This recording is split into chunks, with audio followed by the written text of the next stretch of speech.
दोस्तों, क्या आपने आरसीबी और केकेआर का मैच देखा और देखा कि कैसे विराट के आउट हो जाने पे कितनी ज्यादा कंट्रोवर्सी उठ गई। और अब आप ये सोच रहे होंगे कि मैं इस बारे में क्यों बात कर रहा हूँ, मतलब कोई स्पोर्ट्स चैनल थोड़ी है ये।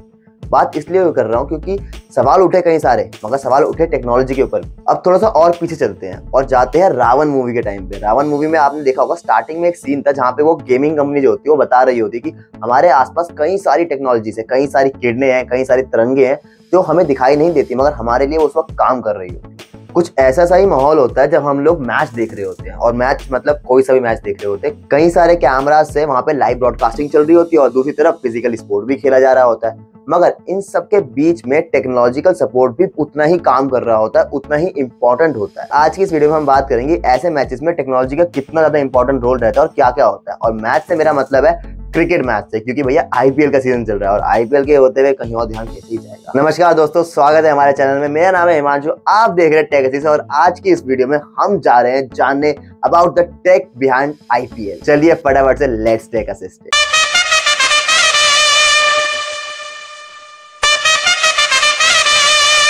दोस्तों, आईपीएल का जो टूर्नामेंट है ना, वो दुनिया की सबसे बड़ी मेगा क्रिकेट लीग है आफ्टर आईसीसी टूर्नामेंट। वैसे कुछ लोग ही माने तो आईपीएल अब आईसीसी टूर्नामेंट से भी बड़ा हो चुका है। दोस्तों, इस टूर्नामेंट की अंधी हाइप है, अंधा पैसा लगता है। क्रिकेटिंग वर्ल्ड के mega giants Rohit Sharma, Virat Kohli, MS Dhoni सब उतरते हैं। फॉरेन प्लेयर्स को बुलाया जाता है, उनको इतने महंगी महंगी बिडिंग होती है, और इन सबको मैच में उतार के जो आप तक ये लाइव स्ट्रीम पहुंचाई जाती है, उसके पीछे बहुत सारी टेक्निकलिटीज लगती है ब्रॉडकास्टिंग के लिए। पर उससे हटकर फैक्ट ये है कि ब्रॉडकास्टिंग के अलावा भी बहुत सारा टेक लगता है उस मैच को एग्जीक्यूट करवाने में।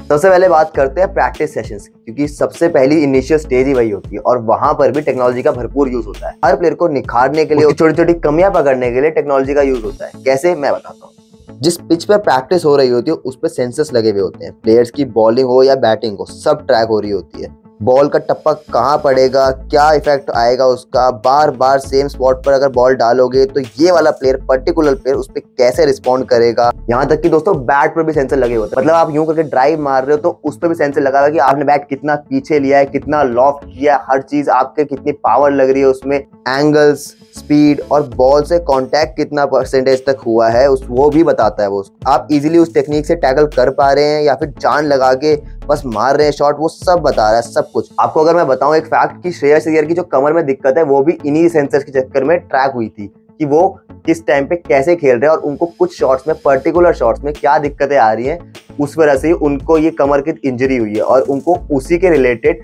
एडवाइसेस दी गई है उनकी गेमिंग में कुछ चेंजेस लाने के लिए। स्पीड गन्स लगाई जाती है चेक करने के लिए कि बॉलर की बॉल कितनी ज्यादा स्पीड में जा रही है, और सेंसर्स लगे होते हैं बताने के लिए कि कितनी ज्यादा स्विंग हुई है और कितनी ज्यादा स्पिन हुई है बॉल। और जो ये स्पीड गन्स है ये बिल्कुल वैसे ही स्पीड गन्स होते हैं जैसे हमारे रोड्स पे लगे हुए होते हैं हमारी गाड़ी की स्पीड चेक करने के लिए। यही गन आपको हर बॉल के बाद बता देती है कि भाई मयंक ने तो रिकॉर्ड ही तोड़ दिया इस सीजन का, भाई 157 की बॉल डाल दी और अलग ही लेवल चीज कर दी कुछ। और ये सब की सब चीजें लाइव मैच में ट्रैक हो रही होती है और लाइव मैच में आपके सामने स्कोर बोर्ड पे आ रही होती है। दोस्तों, जैसे हम लोग हमेशा बोलते हैं कि भाई रोहित शर्मा को शॉर्ट बॉल डालोगे तो फुल शॉट फेंक के मारेगा, या फिर विराट कोहली को अगर फिफ्थ स्टंप से बाहर बॉल डाल दोगे तो फिर वो तो आउट होने के चांसेस है।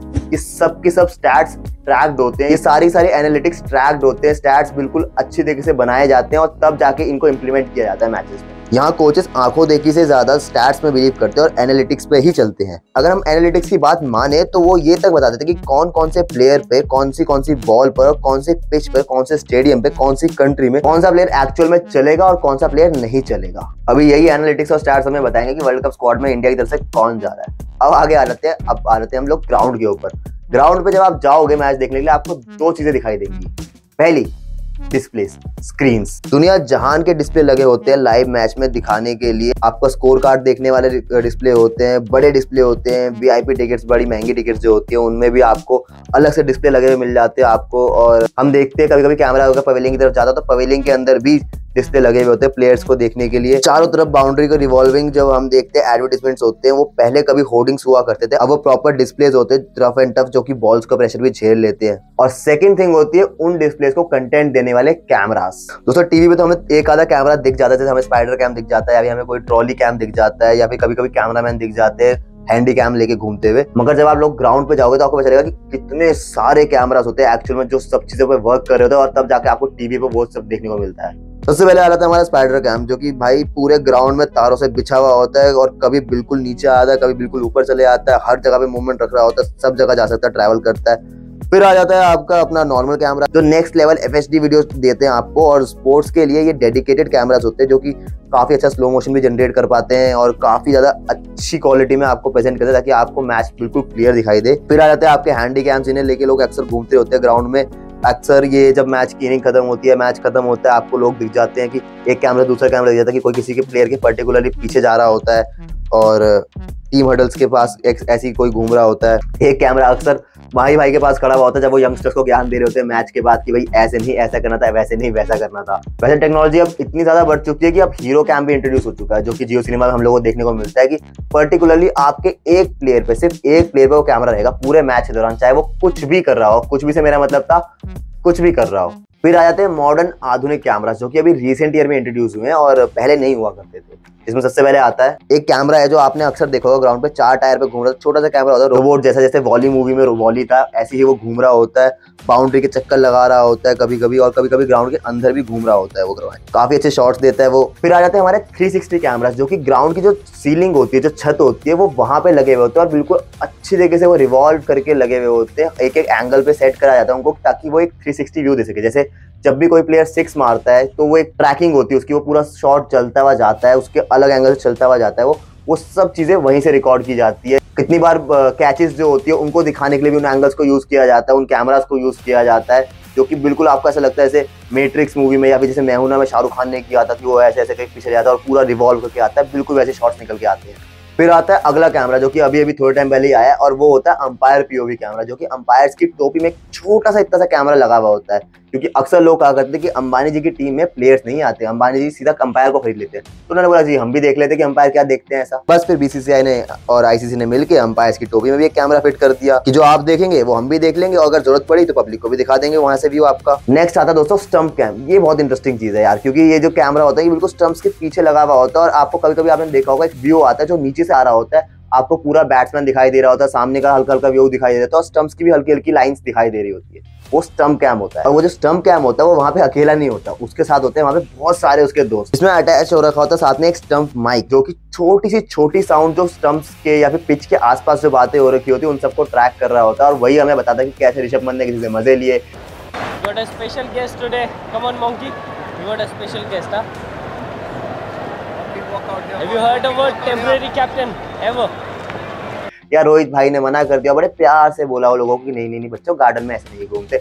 या फिर विराट कोहली को आ रही हो अपने फेवरेट प्लेयर यानी कि बेन स्टोक्स की याद। मैं बता रहा हूँ दोस्तों, असली कंटेंट तो ये स्टंप माइक ही देता है, और जो ये स्टंप माइक होता है, जो स्टंप कैमरा होता है, इसके जस्ट पीछे ये एक गड्ढे में होता है, मतलब एक छोटा सा वहाँ पे एक बॉक्स करके गड्ढा बनाया जाता है, वहाँ पे बकाया सारी चीजें इंस्टॉल की जाती है। मतलब आपको सिर्फ वहाँ पे वो कैमरा नहीं मिलेगा या फिर सिर्फ वो माइक नहीं मिलेगा, वहाँ पे होते हैं ढेरों सेंसर्स होते हैं, वहाँ पे बैटरीज होती है जो इनको ड्यूरिंग द मैच चार्ज रखती है और इनको पावर सप्लाई करती रहती है। साथ में वहाँ पे आपको मिल जाता है स्नीकोमीटर वही मीटर होता है तो जो छोटी सी छोटी बारीक आवाजों को पकड़ता है और हमें बताता है कि जी बॉल बैट से टच हुई थी या नहीं हुई थी। वहाँ पे प्रोजेक्टाइल मोशन ट्रैकर्स भी होते हैं, ये अलग कैटेगरी के ट्रैकर्स होते हैं। अगर आपने साइंस पढ़ी आपको पता ही होगा, जैसे कि जब बॉल टप्पा लगती है कि यहाँ को गई है वहां को गई है, वो अज्यूम करके बताते हैं कि जी इतना पास था और इतना दूर था, और अगर इस एंगल में पड़ी तो यहाँ जाके पहुंचेगी। और अक्सर हमें एलबीडब्ल्यू के केस में देखने को मिलता है कि इम्पैक्ट विकेट पर था या नहीं था, और ये सारा का सारा सामान उस गड्ढे में उस बॉक्स में फिट कर दिया जाता है। उसके ऊपर से एक लेयर डाल दी थी, एक लेड डाल दी थी जो कि ग्रास जैसी ही होती है, और हमें पता भी नहीं चलता कि पीछे यहाँ पे विकेट कीपर और विकेट के बीच में ये सब चीजें भी डली हुई है।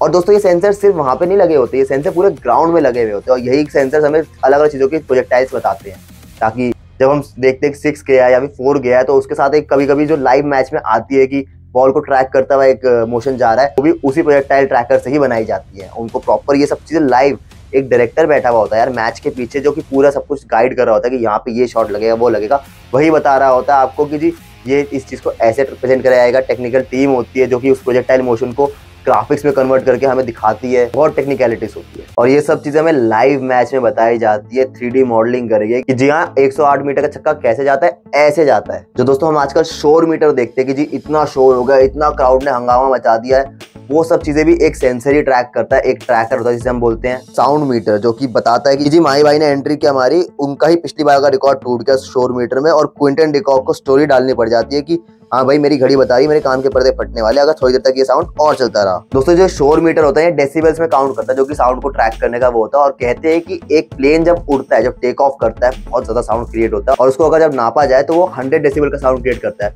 वहीं जब मैच में कोई बड़ा इंसिडेंट होता है, चाहे किसी ने 6 मारा हो, चाहे किसी की विकेट गई हो, चाहे किसी की एंट्री हो रही हो, एंट्री से मेरा मतलब है माही भाई की एंट्री, तो वो शोर मीटर का जो डेसिबल्स होते हैं वो 120 और 130 तक गए हैं। मतलब मैसेज इज क्लियर, थाला फॉर अ रीजन। वैसे कि आपको पता है जो ग्राउंड में एक पोस्टर लगा होता है, वैसे एक नहीं वो 2 पोस्टर होते हैं, जो एक बॉलिंग एंड में पीछे की तरफ होता है, लिखा हुआ होता है पेप्सी लिखा हुआ होता है या ट्रॉफी का नाम लिखा हुआ होता है या फिर किसी और स्पॉन्सर का नाम, और सेम पोस्टर विकेट कीपर के पीछे भी होता है। वो असल में एग्जिस्ट नहीं करते हैं। ये पोस्टर्स भी ग्राफिकली बनाए जाते हैं और लगाए जाते हैं क्योंकि जी ग्राउंड से बड़ी ग्रीन स्क्रीन तो कहाँ ही मिलेगी, और वो उसके ऊपर आराम से लगा दिए जाते हैं। और तुमने नोटिस भी किया होगा कि उसमें से कोई बंदा ट्रैवल करके निकल जाए या डाइव मार जाए तो पता भी नहीं चलता और वो मिटते भी नहीं है। कभी सोचा है कि वो क्यों नहीं मिटते? क्योंकि वो एग्जिस्ट ही नहीं करते थे। वरना अक्सर डाइव मारते टाइम ग्राउंड खराब हो जाता है, कंडीशन घास उखड़ के बाहर आ जाती है और हमें पता चल जाता है कि जी ग्राउंड पे कुछ एक्टिविटी हुई है, मगर वो पोस्टर्स टच से मस नहीं होते क्योंकि वो ग्राफिकली प्रेजेंट किए जाते हैं। वैसे घास उखड़ने से याद आया यार, तुमने कभी नोटिस किया जब हम कभी इंपॉर्टेंट मैच जीतते हैं तो कैसे भागते हुए जो विनिंग टीम होती है वो विकेट उखाड़ती है और भागती हुई निकल जाती है? पर अब वैसा नहीं कर सकते क्योंकि जो स्टंप्स यूज होती है, जो विकेट्स यूज होती है,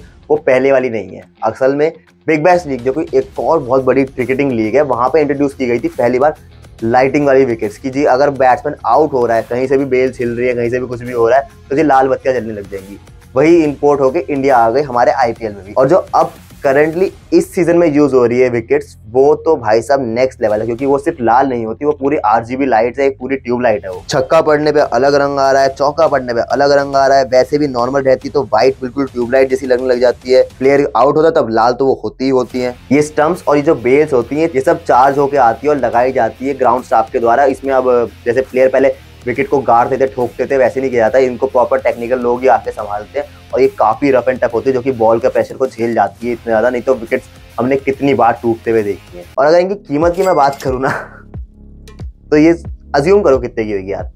जो ये विकेट्स होती है ये 45 लाख की होती है, यानी कि 45 लाख की। और जो बेल्स होती है वो छोटी छोटी 2 गिल्लियां 2-2 लाख की होती है यार वो। और अगर कोई इतने बड़े टूर्नामेंट में एक गिल्ली पे, एक बेल पे 2 लाख रुपए खर्च कर सकता है, तो सोचो पूरा टूर्नामेंट का क्या ही बजट होगा, क्या ही नेक्स्ट लेवल चीजें लगी हुई है और क्या ही सिस्टम है कि जी 20-20 करोड़ के और 24-24 करोड़ के प्लेयर इंपोर्ट करा के खिलाए जाते हैं। चलते हैं नहीं चलते वो अलग बात है, मगर मैं तो बस इतना ही कहूंगा कि मोटा भाई एंड टीम सल्यूट है यार आप लोगों को।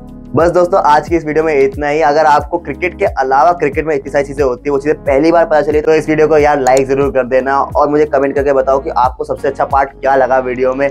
और मुझे भी कुछ ऐसी चीजें बताओ, अगर मैंने कुछ मिस कर दिया तो मुझे कमेंट सेक्शन में बताओ कि ऐसी कौन सी टेक्निकलिटी है जो कि ग्राउंड पे यूज करी जाती है, टेक्नोलॉजी यूज करी जाती है और मुझे नहीं पता उस बारे में। मैं भी जानने में बहुत इंटरेस्टेड हूँ। करते हैं बात साथ में नीचे कमेंट सेक्शन में, और मैं मिलूंगा तुमसे बहुत जल्द अगली वीडियो में। Just keep watching Tech assist.